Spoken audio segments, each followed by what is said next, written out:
Hello guys, welcome to code to solution. आज के इस वीडियो में हम सीखने वाले हैं कि कैसे हम अपनी एक HTML वेबसाइट को फायरबेस पे होस्ट कर सकते हैं बिल्कुल फ्री में। So let's start it. So host करने के लिए सबसे पहले हम देख लेते हैं कि हमारे पास हमारा प्रोजेक्ट कैसा है। तो ये हमारा प्रोजेक्ट है। उससे पहले मैं दिखा देता हूँ इसकी मेन फाइल कैसी है।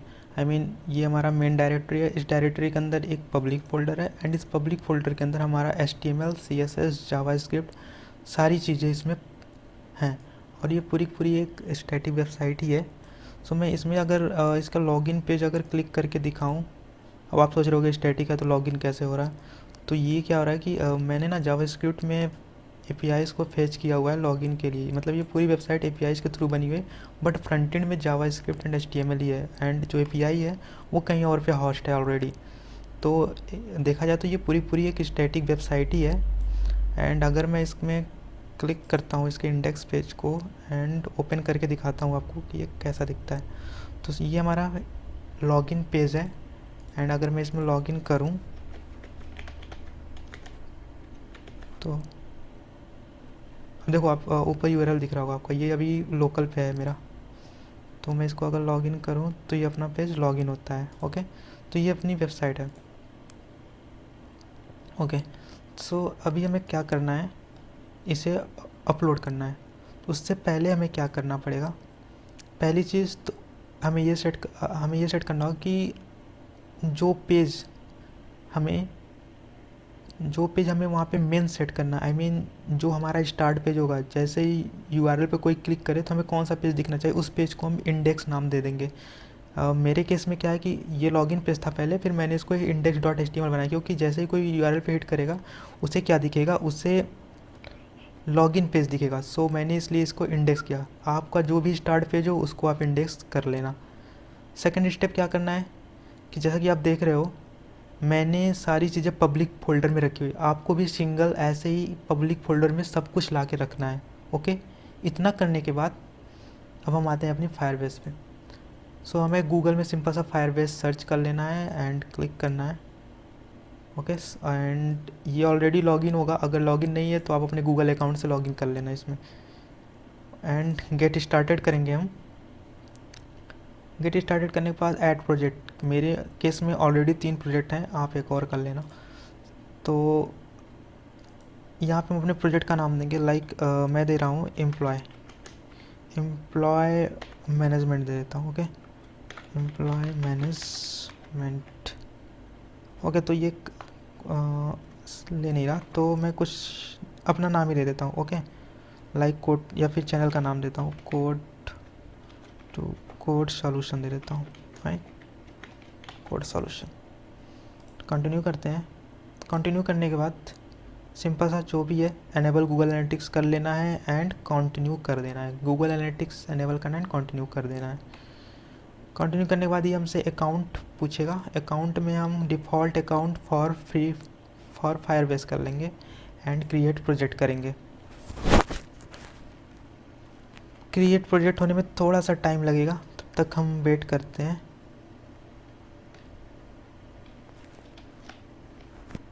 सो गाइस, अपना प्रोजेक्ट फिनिशिंग हो रहा है अब। ओके, तो अपना प्रोजेक्ट अब क्रिएट हो गया है। अब कंटिन्यू करते हैं। कंटिन्यू करने के बाद हमें वेब पे आना है। यहाँ पे इस वेब पे क्लिक करना है। वेब पे अपने वेब ऐप का नाम दे देना है। तो मैं दे देता हूँ EMS एंड इसे हम रजिस्टर कर लेंगे, क्योंकि मेरा एम्प्लॉय मैनेजमेंट सिस्टम है तो मैं EMS लिख रहा हूँ। आप कुछ भी लिख लेना, कोई फ़र्क नहीं पड़ता। रजिस्टर ऐप करते हैं।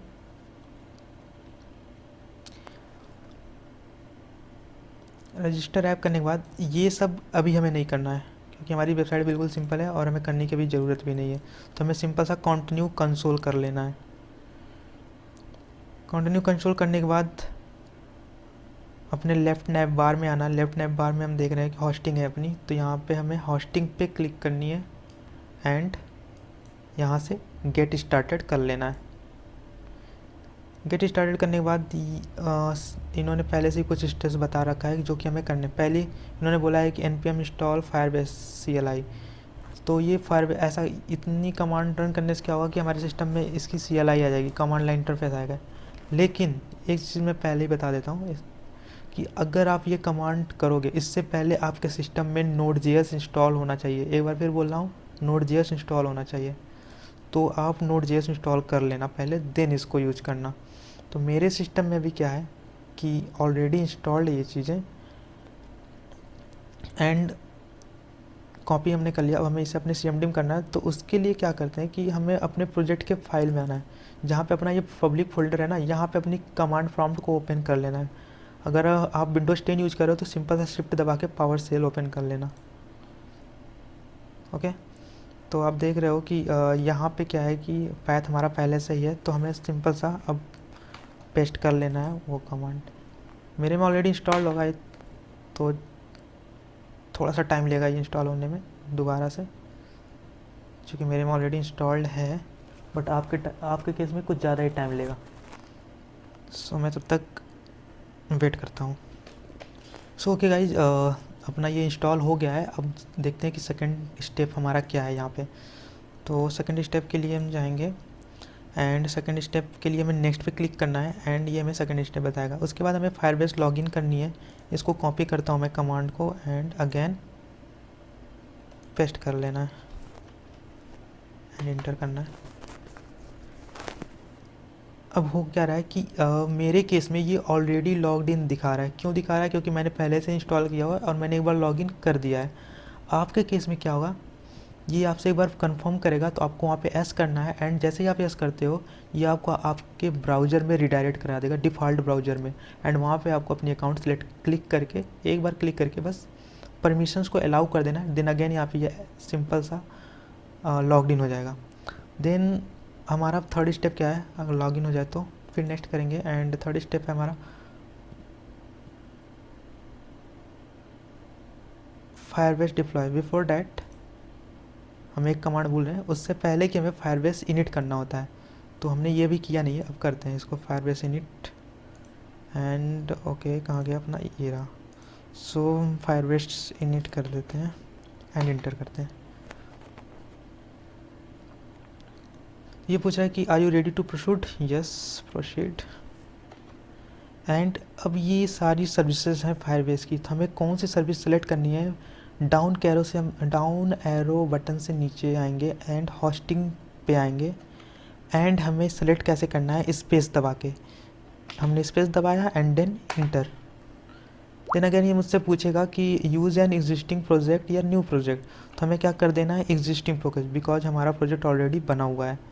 सो एग्जिस्टिंग प्रोजेक्ट पे करेंगे enter. And one more thing, ये शायद आपको दिख नहीं रहा होगा, हाँ ठीक है। तो एग्जिस्टिंग प्रोजेक्ट हो गया। एंड अब एग्जिस्टिंग प्रोजेक्ट में से ये मुझसे पूछेगा कि कौन सा करना है। तो अभी हमने कौन सा बनाया था, सबसे टॉप वाला कोड सोल्यूशन का, अभी तो हमने यही बनाया ना।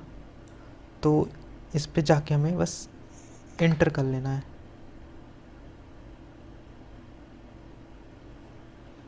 ओके इंटर हुआ।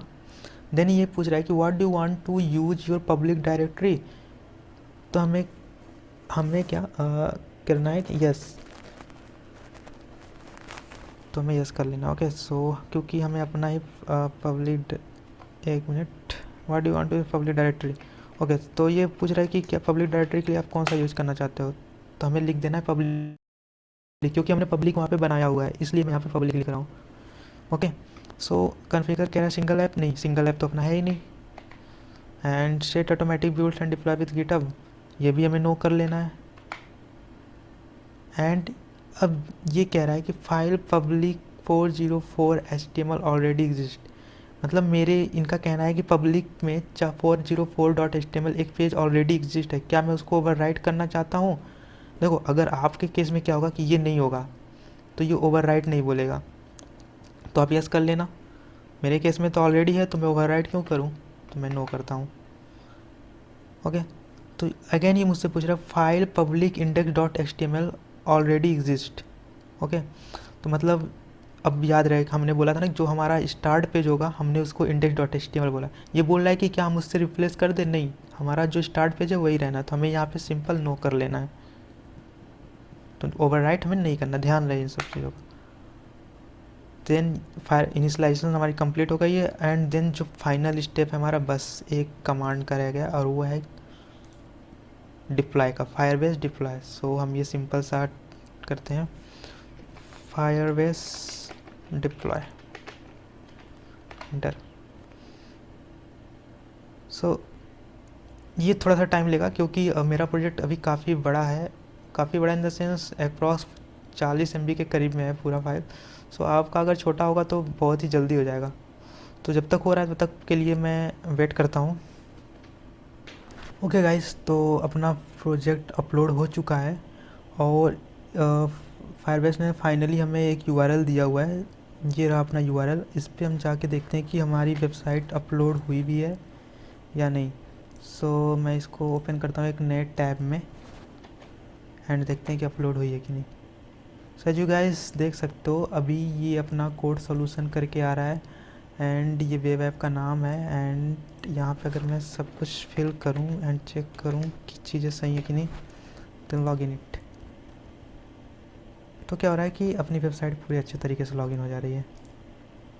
ओके, सो हमारा प्रॉब्लम सॉल्व हो चुका है। आई मीन हमने अपना वेबसाइट अपलोड कर लिया है और ये परफेक्टली वर्क कर रहा है। So guys, if you like this video, please like it and thank you.